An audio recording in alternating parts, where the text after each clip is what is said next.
A fresh wave of off-season turbulence hit the paddock today, with multiple developments that could shape the first half of 2026 before a single gate even drops. Per Steve Mathis, Justin Barcia has reportedly broken his collarbone while practicing at MTF.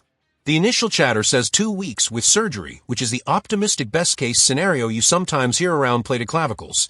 In reality, severity, displacement, and soft tissue involvement usually dictate whether 2 weeks means light bike time or genuine race pace. Either way, the timing lands right as Barcia's world is shifting beneath him. After months of rumor, Ducati's US program isn't a toe dip anymore, it's a full cannonball.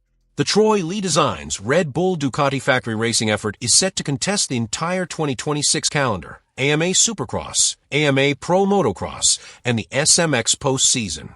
That means the Desmo 450MX transitions from test mule and wildcard curiosity to a week-in, week-out factory weapon under stadium lights and summer heat. For Barcia, the move feels less like changing teams and more like changing a name on the garage door. Same core culture from the TLD side, a wholly new motorcycle underneath him.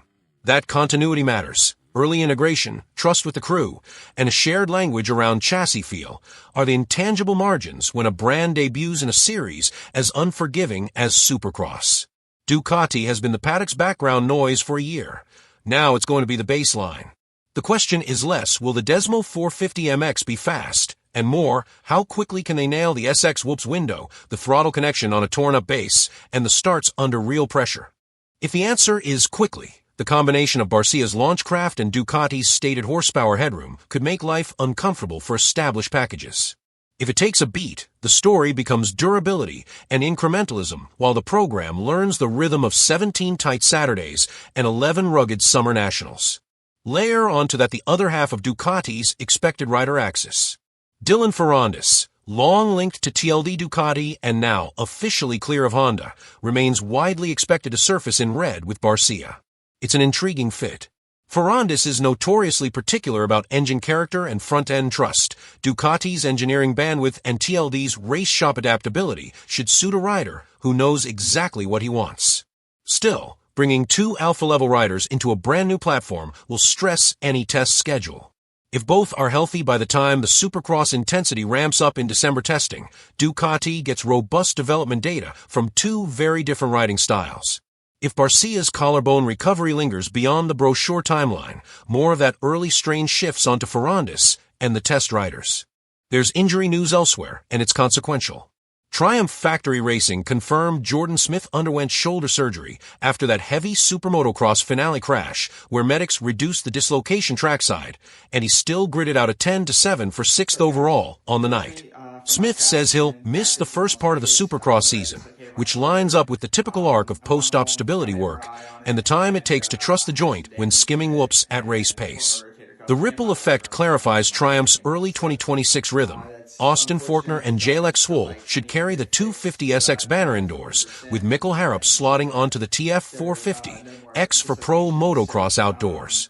That's a sensible allocation of resources, but it also compresses Smith's margin for error the moment he's greenlit. He'll re-enter a class that doesn't wait for anyone, with results expectations the minute the gate drops. And on the talent market front, Daxton Bennick made it official on Instagram. He's leaving Monsterenergy Yamaha Star Racing after 3 seasons, 37 pro, starts across SX/MX/SMX, 15 top 10s, and 2 250SX podiums, Detroit 24, Tampa 25.